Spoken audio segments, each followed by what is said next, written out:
Buenos días, profe. Buenos días, chicos, ¿cómo están? Bien.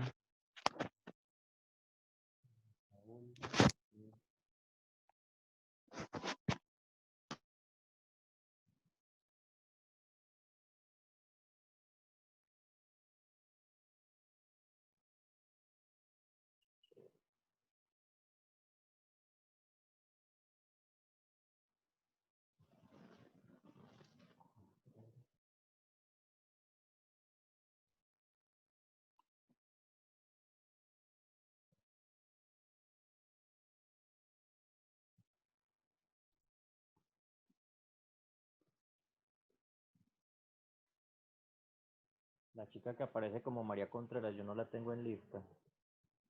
¿Me puedes confirmar tu nombre?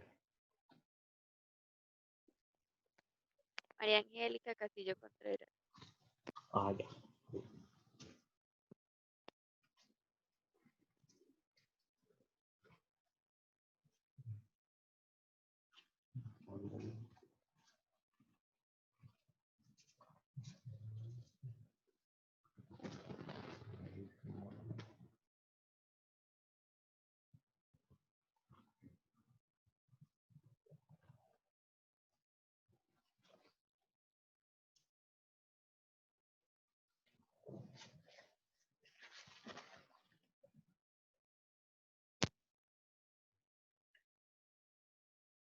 Everly Berrío. Everly Berrío.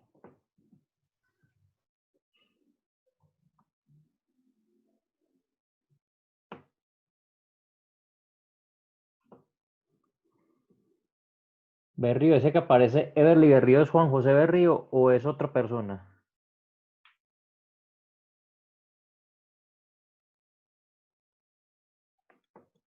Ah, ya.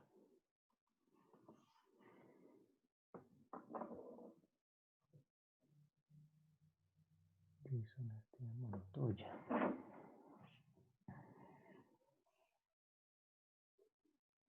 Jason Esteban Montoya. Melissa.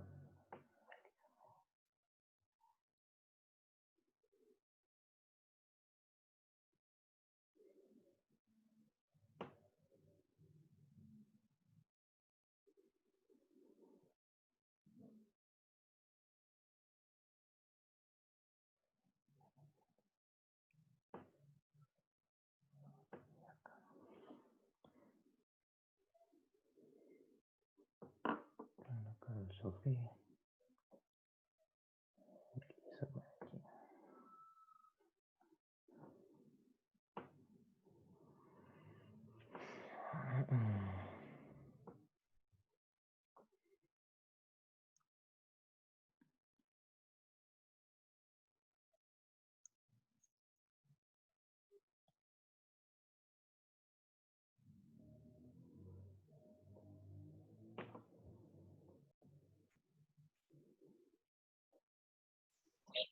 Francisco Javier Castaño. Francisco Javier. Cheryl Sánchez. Cheryl Sánchez. Santiago Londoño. Santiago Londoño. Valentina Sánchez. Valentina Sánchez.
Castaño.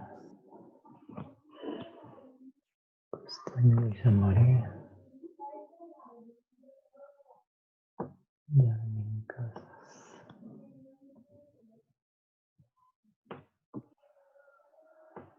Yasmin Casas. Listo. Hay 6.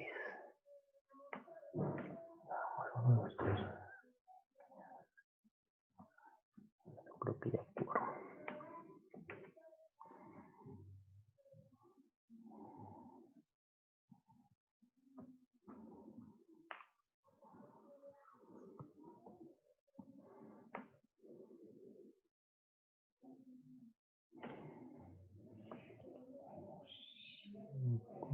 Cuatro 21. Giraldo. Laura Giraldo. Laura Giraldo. Listo. Esteban Gómez.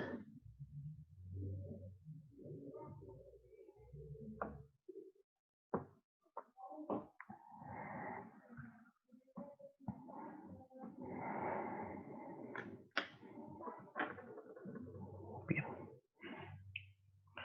Bueno, chicos, voy a empezar ya. Buenos días para todos.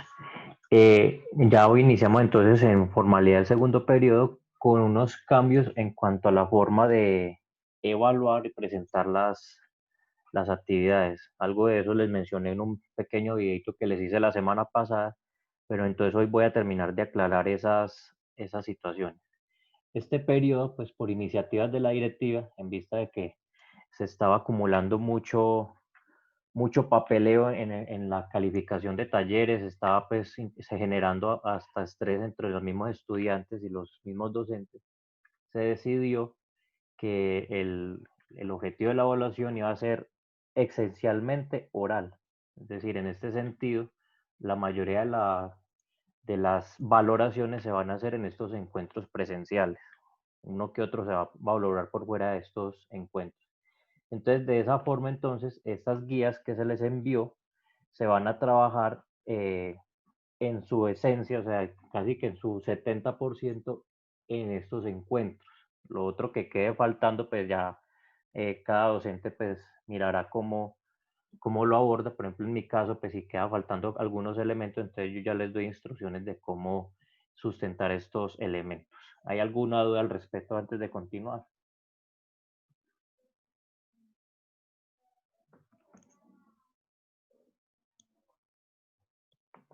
Gabriel Londoño.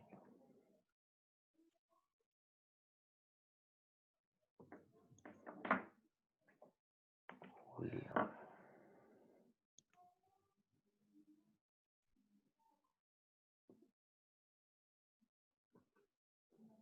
No. Listo. Entonces, si no hay dudas, entonces este periodo, entonces, en mi caso, yo voy a evaluar 3 elementos. Uno es la asistencia. Esa asistencia, pues, como a todos no se pueden conectar en estos medios, pues solamente le voy a dar una valoración del 20%, que es la asistencia. La otra es la participación. Esa participación está enfocada a estos encuentros presenciales. Ese será el otro ítem a evaluar. Y por último, el elemento de sustentación, que es una sustentación oral, bien sea que la hagamos por aquí, o yo ya les indico, si no nos queda pues el tiempo, donde vamos a hacer esa sustentación oral. Listo. Entonces, para empezar, yo les pedí a todos que tuvieran a la mano la guía. Si la tienen ahí, por favor, tengamos a la mano la guía y tener a la mano una tabla periódica.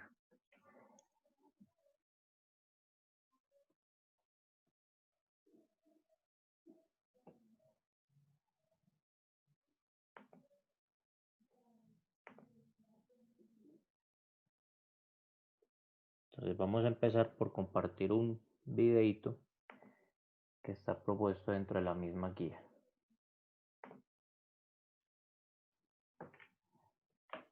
¿Me confirman si están viendo la pantalla, por favor? Alguno de ustedes que me confirme si se está viendo.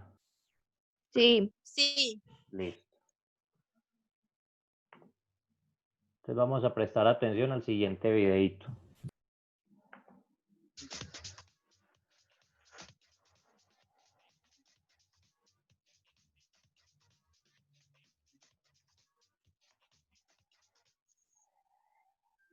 El concepto de enlaces químicos y formación de compuestos nos permite interpretar la estructura atómica de las sustancias, procurando así un mejor aprovechamiento y utilidad de este conocimiento en el contexto de la ciencia, la tecnología y la sociedad. Hoy exploraremos las propiedades físicas del cloro y el sodio, combinándolas por separado con el agua.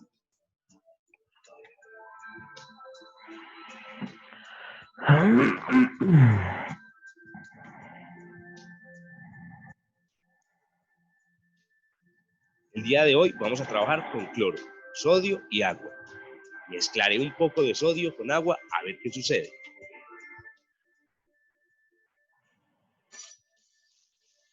La mezcla está muy peligrosa, estalla. Este fenómeno se debe a la reacción que se produce entre el sodio metálico y el agua. El sodio metálico se calienta y puede quemarse dando lugar a una llama de color naranja con liberación de calor. Debo tener más cuidado al combinarlo. Ahora mezclaré el cloruro de sodio con el agua para saber qué sucede.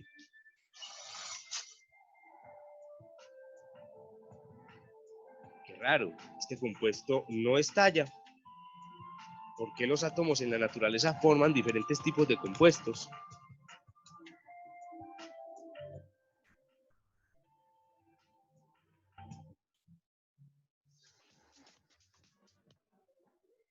Bien. Entonces ahí observamos dos fenómenos de dos elementos, mejor dicho. Uno es un elemento y otro es un compuesto. El uno era sodio puro, sodio metálico, y el otro es cloruro de sodio, que es una de las sales que se forma con el sodio. ¿Quién me dice qué es el cloruro de sodio en la vida común?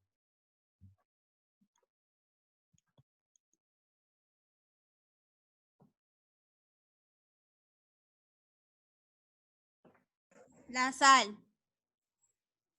Yasmín Casas. Sí. Exactamente, esa es la sal de cocina. El cloruro de sodio es una mezcla de cloro y sodio.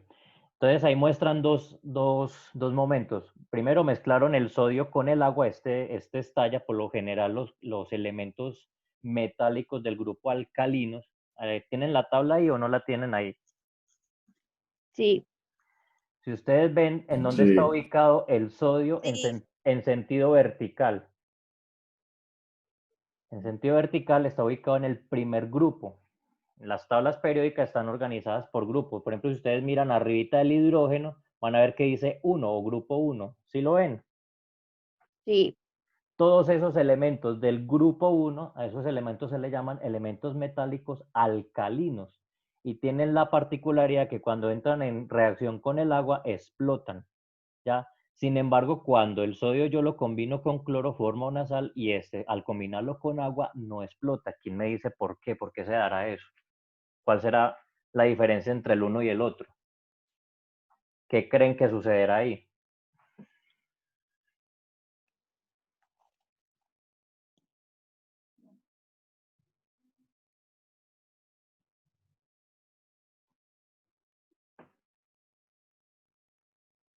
Recuerden que no se esperan respuestas obvias ni correctas.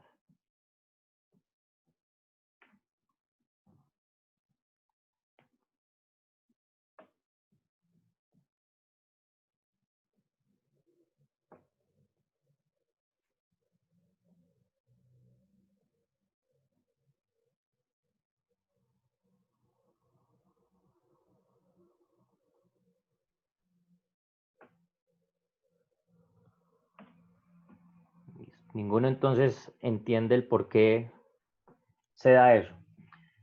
Bien, voy a dar una pequeña explicación. Ese es el objetivo pues, de este periodo, entender el por qué ese tipo de reacciones. Los metales alcalinos, en su estructura atómica, tienen un electrón o un electrón que les está sobrando. Eso hace que, por ejemplo, al reaccionar con el agua sean muy reactivos porque son iones que están con un exceso de carga.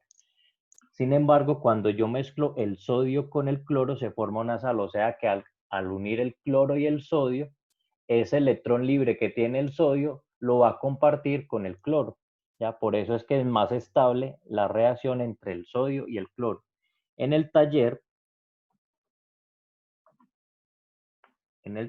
hay una preguntita respecto a eso. Vamos a compartir aquí pantalla. Entonces aquí muestran un cristal de sal de cocina. Ese cristal de sal de cocina, como les acabo de mencionar, tiene un ion de cloro y un ion de sodio. Cuando estos dos se unen, pues hace que la mezcla sea más estable, o sea que al combinarse con agua ya no va a ser tan violenta. Entonces dice, observa con atención la imagen cómo se forma la sal común o sal de mesa. ¿Quién me responde esa pregunta? Esa tiene punto de participación.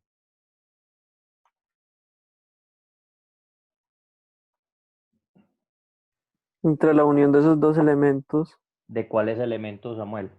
de el cloruro de sodio y El cloruro de sodio. sí, Bueno, cloruro de sodio se le llama a la sal. ¿Pero qué ah, elementos están? el sodio Están el sodio y el qué. y Cloro. el cloro. Y el cloro, exactamente. Listo, aquí un puntico para Samuel. Exactamente. Entonces, cuando yo mezclo esos dos elementos, formo una sal. Entonces, primero, antes de ver pues esos enlaces y cómo se forman esos compuestos, hay que ver cómo es la estructura del átomo. Aquí hay otra pregunta que se hace, que dice, ¿cómo se obtiene? Espere que no estoy compartiendo.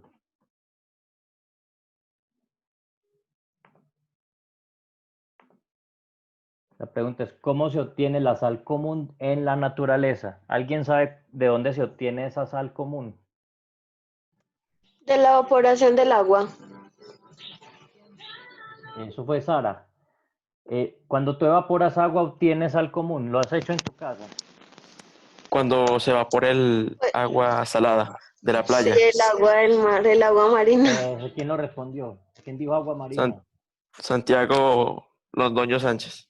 Santiago Londoño Sánchez, exactamente. Una manera de obtener sal, por ejemplo el mar, además de cloruro de sodio tiene otras sales, pero esencialmente tiene cloruro de sodio. Una manera de obtener la sal es evaporando el agua de mar.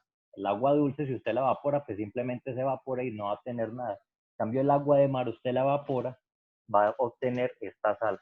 Otra manera de obtener la sal es en minas. Hay vetas que contienen esta sal de cloruro de sodio mezclado con otros compuestos. Por ejemplo, en Zipaquirá, no sé si han escuchado, hay unas minas muy famosas que son las minas de sal. ¿Listo? Entonces, esas son las dos maneras de obtener la sal de cocina. Una es por evaporación de agua de mar y la otra mediante minas, las que tienen este mineral. ¿Listo? Eso lo pueden ir respondiendo ahí en esas dos preguntitas que están haciendo. Bien, entonces ya para entrar en tema,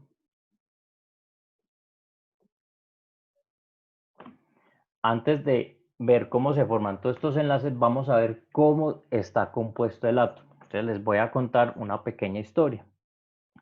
Resulta que hace muchos años, exactamente en la antigua Grecia, estamos hablando del siglo V antes de Cristo, los griegos se hacían esa pregunta, ¿de qué está compuesta la materia y hasta qué punto podríamos partir y partir y partir la materia infinitamente?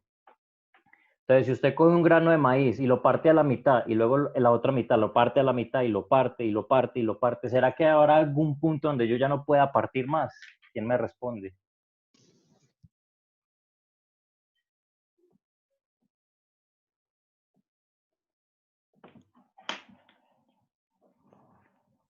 Sí, porque ya queda muy pequeño.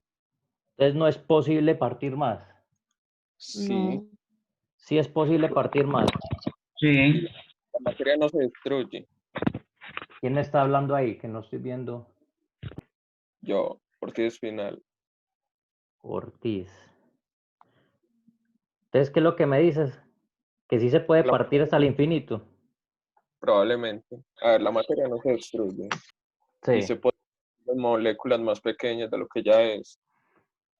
Y Así sea esas moléculas yo las puedo partir. Profe, no, ya llegan a un final. Ya llegan a un final y no las puedo partir. Bueno, de eso se trata lo que vamos a ver en este periodo. Resulta que Demócrito era un filósofo y un preguntador, un preguntón de esa época que decía, ¿hasta dónde yo puedo partir la materia? Y él llegó a la misma conclusión, tiene que haber un punto en donde yo parto y parto y parto hasta que yo ya no pueda partir, hasta que ya eso es lo más ínfimo que yo pueda partir. A ese punto él lo llamó punto sin división. ¿Ya? ¿Si alcanzan a ver el tablero que tengo acá o no? ¿O está mal enfocado? Sí, sí lo vemos. Entonces él lo llamó sin división, es decir, que la materia tiene un punto en donde yo ya no la puedo dividir. Eso en griego significa átomo,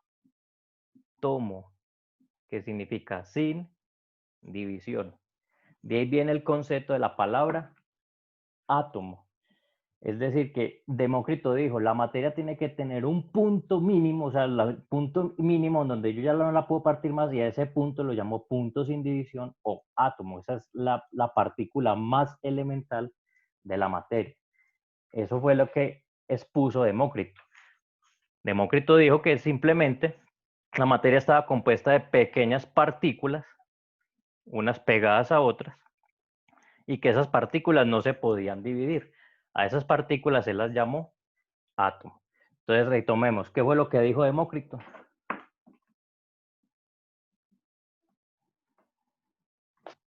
Que la materia llega a un punto que no se puede dividir y se llama sin división y a eso se le llama el átomo. Exactamente, este mes Contreras. ¿Yo por qué no la veo aquí? Ah, Castillo Contreras ya. Eso fue lo que dijo Demócrito. Esa idea permaneció durante muchos años. No sé si han escuchado de la Edad Oscura, la Edad Media. En la Edad Media no hubo mucha producción científica y no se volvió a tomar el concepto de átomos sino por ahí hasta el siglo XVIII o XIX, que es lo que está ahí en la guía. Les voy a compartir aquí. Entonces, el primero que habló del átomo fue Demócrito, ya lo acabamos de mencionar, que fue que dijo que la materia no se podía dividir, tenía que tener un punto donde ya no se puede dividir. El siguiente señor que retomó estos conceptos, ya estamos en el siglo XIX, imagine cuántos siglos pasaron, estamos hablando del siglo V antes de Cristo hasta el siglo XIX, pasaron casi 2000 años hasta que se volvió a retomar este concepto. Y Dalton fue el que dijo que retoma la hipótesis de Demócrito y dice que a establecer las bases teóricas del átomo en la que permite que el átomo con bases científicas postulando ley de proporciones constantes para reacciones químicas. ¿Qué significa esto? Si ustedes miran, si recuerdan el experimentico de la sal, ¿qué diferencia hay entre el átomo de cloro y el átomo de sodio? ¿Quién me dice qué notan de diferente? Los signos, no. Obviemos los signos. ¿Qué notan de diferente entre el cloro y el sodio? El Que uno es tamaño. más El grande átomo que el del cloro es otro. más grande y el del sodio es más chiquito. ¿Quién me dijo eso? Para yo notarla Yo, por ahí. María Contreras. Que el sodio es más pequeño y el cloro es más grande, exactamente. Resulta que este señor, esperen, yo vuelvo a compartir pantalla, este señor del que estamos hablando, Dalton, fue el que dijo, los átomos existen efectivamente, pero unos tienen que ser más grandes que otros. ¿Y cómo lo demostró? Pues demostró que con algunas reacciones químicas se necesitaba una proporción más pequeña de un elemento y otra proporción más grande de otro elemento. Por ejemplo, el agua. Cuando ustedes componen el agua, no sé si en el pasado en primaria les hicieron ese experimento con electricidad, separar el hidrógeno y el oxígeno. ¿Alguno lo hizo o no?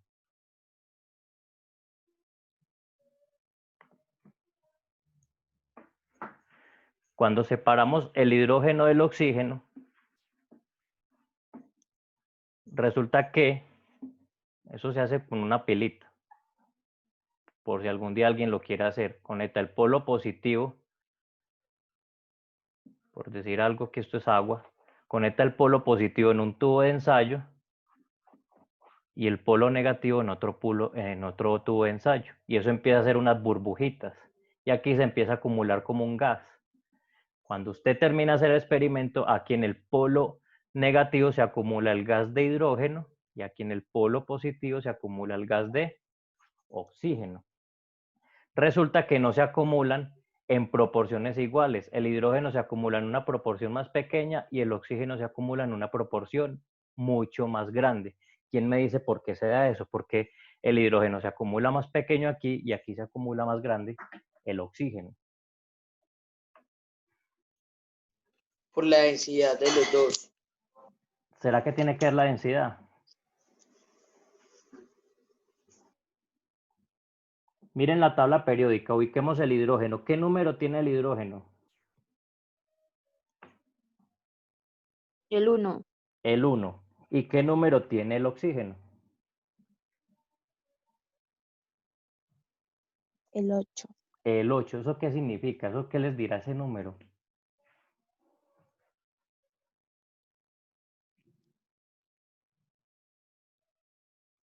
Que un número es mayor que otro. Por eso, pero ¿qué dirá ese número? No. ¿Recuerdan lo que yo les mostré ahorita del cloro y del sodio? ¿Qué dirá ese número? ¿Qué me indicará ese número? Que el oxígeno es mayor que el hidrógeno. ¿Mayor en qué sentido? ¿En qué? ¿En peso? ¿En tamaño? En densidad. ¿En densidad? No, aquí no estamos hablando de densidad. Estamos hablando de... Valentina, ¿vas a decir algo? Daniel. Profe, el peso molecular. El peso molecular o el tamaño, exactamente. Eso en la tabla periódica, esa ubicación tiene un sentido. Resulta que el oxígeno es un átomo más grande y el hidrógeno es un átomo más pequeño. Por eso cuando yo separo del agua el hidrógeno y el oxígeno, voy a tener menor cantidad de hidrógeno y mayor cantidad de oxígeno. Entonces, este señor del que estamos hablando, Dalton, fue el que estableció eso.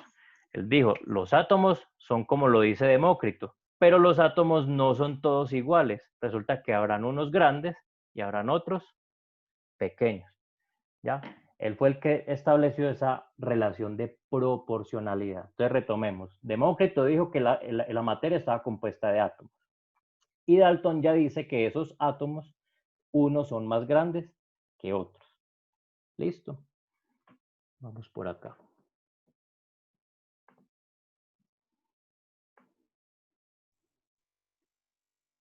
Luego llegó este señor. El señor Thomson fue el que propuso la estructura atómica, además de realizar postulados sobre conformación de ideas del electrón. El átomo está compuesto de electrones de carga negativa y un átomo positivo. O sea que hasta el anterior no se hablaba de qué estaba compuesto el átomo. Simplemente sabíamos que la materia está compuesta de átomos. Nadie más sabía que existían ni electrones, ni protones, ni nada de eso. Thomson fue uno de los primeros que propuso de que estos átomos estaban compuestos tanto de carga positiva como de carga negativa. Su modelo es un modelo muy famoso al que le llamaron la gelatina con pasas. Y ya les voy a explicar por qué. Resulta que él creía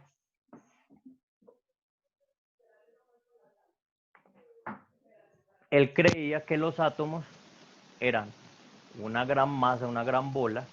Toda esa bola era de carga positiva y que los electrones estaban pegados a esa bola con una carga negativa. O sea, como si eso fuera un pastel y los electrones fueran las pasas.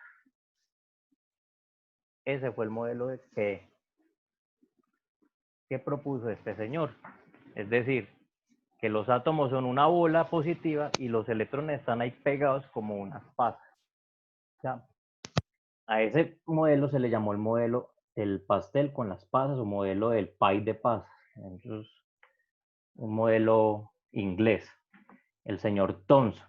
Entonces, retomemos, el señor Thomson fue el que propuso el modelo de los átomos como si los electrones estuvieran pegados con unas pasas. Luego vino Rutherford. Entonces Rutherford, ¿qué fue lo que dijo? Rutherford dijo, se le debe a un modelo atómico con el que probó la existencia del núcleo atómico en el que se reúne toda la carga positiva y casi toda la masa. y en el alrededor los átomos negativos. Es decir, que Rutherford deja este modelo y él explica mediante un experimento de que los electrones no pueden estar pegados ahí.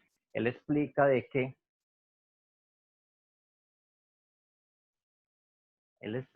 hay un núcleo con carga positiva y que alrededor tiene que haber unos pequeños elementos de carga negativa. A este modelo es el modelo que se le conoce el modelo de Rutherford o el modelo ya del átomo en sus principios, ya explicando lo que es la carga positiva y la carga negativa alrededor del núcleo. Eso él lo determina mediante un experimento en donde él bombardeó electrones a una película de oro y él notaba que algunos de esos electrones rebotaban. ¿Por qué? Porque se encontraban con algunos de estos electrones, entonces esto hacía que se rebotara y otros electrones seguían derecho.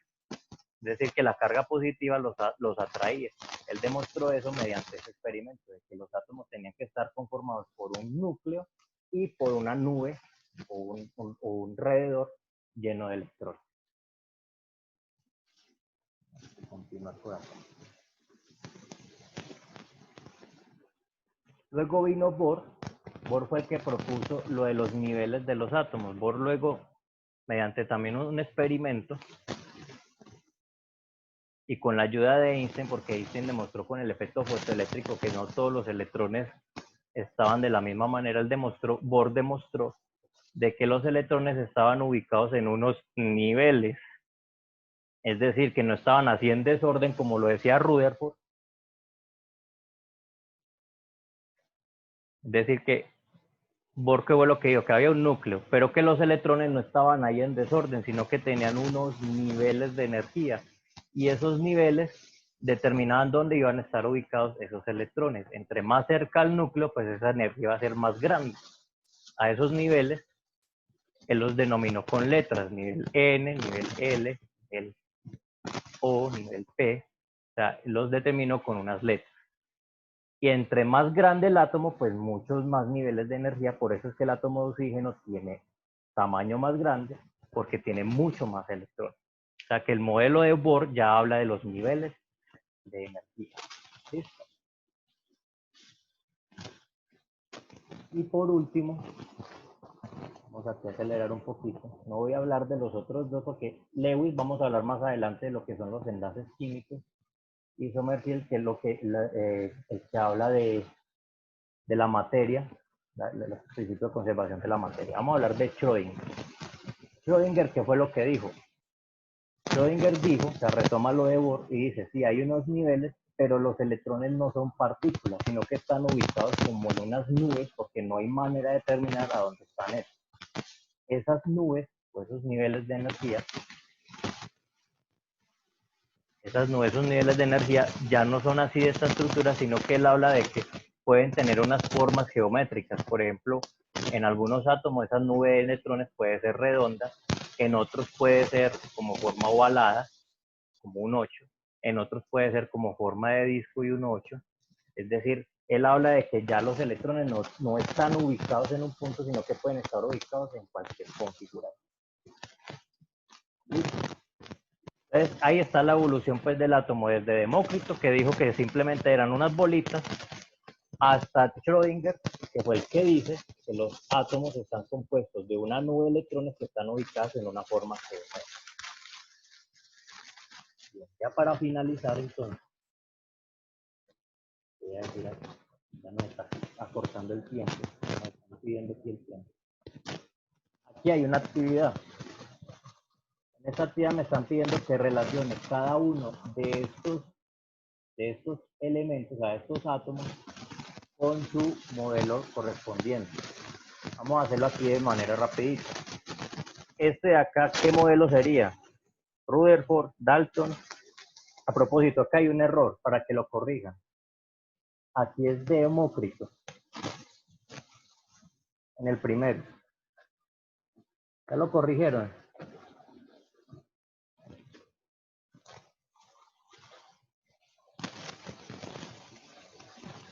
En el primero aquí es Demócrito. Entonces, Rutherford, Demócrito, Dalton. Bohr o Schrödinger.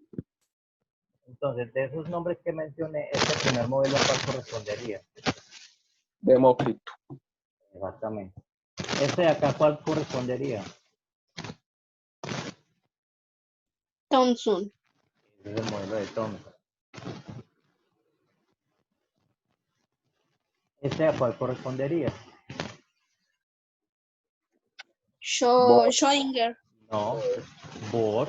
Y este de acá, ¿cuál le correspondería? Rutherford. Bohr. ¿Y el de las nubes electrónicas?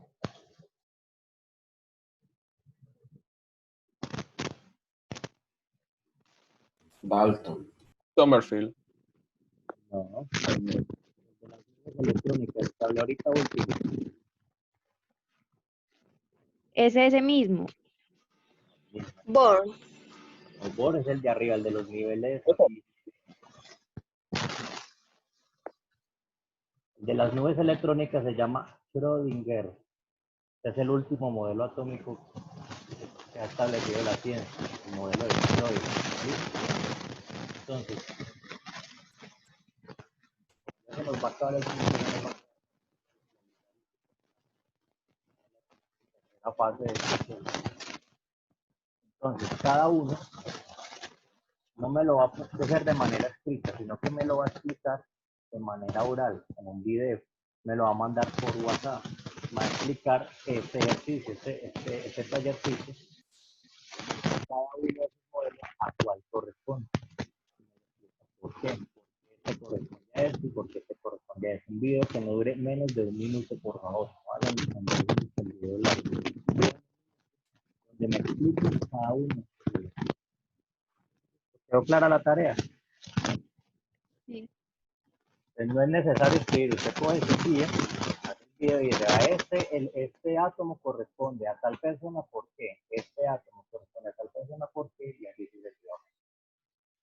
¿Listo?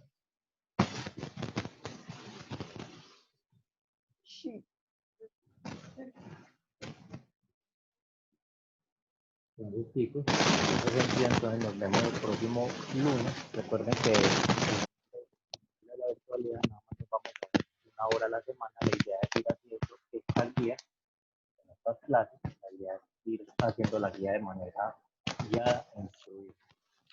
Entonces, recuerden que tienen esta semanita para enviar ese video, lo envían por el WhatsApp y se lo explico ahí. ¿Alguna otra pregunta?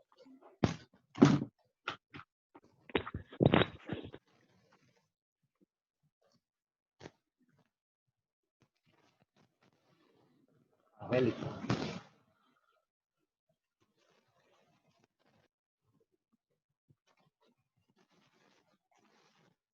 Bien, pues si no hay preguntas, feliz día.